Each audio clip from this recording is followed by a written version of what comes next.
যাকে তাকে আল্লামা বলা হয় না। কিন্তু ডক্টর আলী সাল্লাবী মওদুদী রাহিমাহুল্লাহর নাম নেয়ার আগে লিখলেন আল আল্লামা আল উস্তাদ। তো মওদুদী রাহিমাহুল্লাহকে নিয়ে লিখা, আল্লাহর শুকরিয়া, এটা তামাম পৃথিবীতে পৌঁছে গিয়েছে।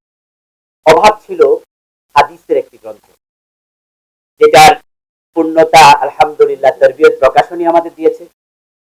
এই জন্য হাফেজ রাশেদ ভাইকে ধন্যবাদ জানাচ্ছি এবং ওনার পুরা টিমকে ধন্যবাদ জানাচ্ছি।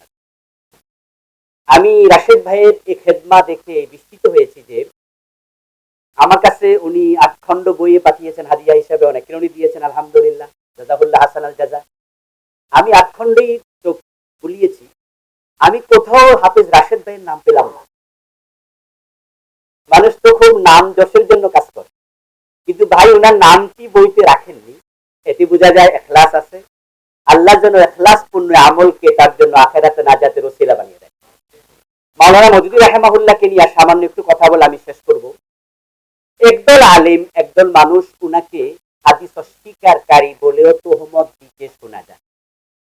যে অল্প কিছুদিন আগে আমাদের এক ভাই, তিনি ফেসবুকে 2-3টা দিন তিনি এটা নিয়ে লিখে ভিডিও বানিয়ে, যে মাওলানা মওদুদী রাহিমাহুল্লাহ দাজ্জালের হাদিস অস্বীকার করে, এই হাদিস অস্বীকার করে, ওই হাদিস অস্বীকার করে, উনাকে মুনকিরুল হাদিস হিসাবে সাব্যস্ত করতে চায়।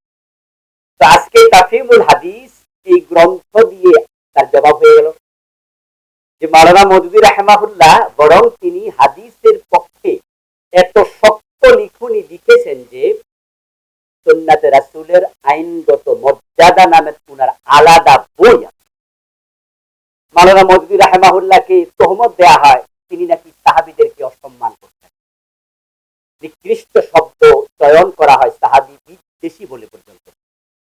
অথচ মাওলানা মওদুদী রাহিমাহুল্লাহ তিনি সাহাবায়ে কেরামের মর্যাদা নামে আলাদা বই লিখেছেন এবং বাংলাদেশে বাংলা ভাষাভাষী লেখকদের মাঝে সাহাবায়ে কেরাম রাদিয়াল্লাহু তাআলা আনহুমের জীবনীর উপরে লেখা সবচেয়ে প্রামাণ্য যে বই, এটা হচ্ছে আসহাবে রাসূলের জীবন কথা। এটা লিখেছেন ডক্টর আব্দুল মাহবুব স্যার, ঢাকা বিশ্ববিদ্যালয়ে তিনি প্রফেসর ছিলেন। 7 খণ্ডে এই বইটা জামাত ইসলামীর রোকন সিলেবাসে আছে, এটা ছাত্র শিবিরের সদস্য সিলেবাসে আছে এবং যিনি এই বই লিখেছেন তিনি জামাতের রোকন।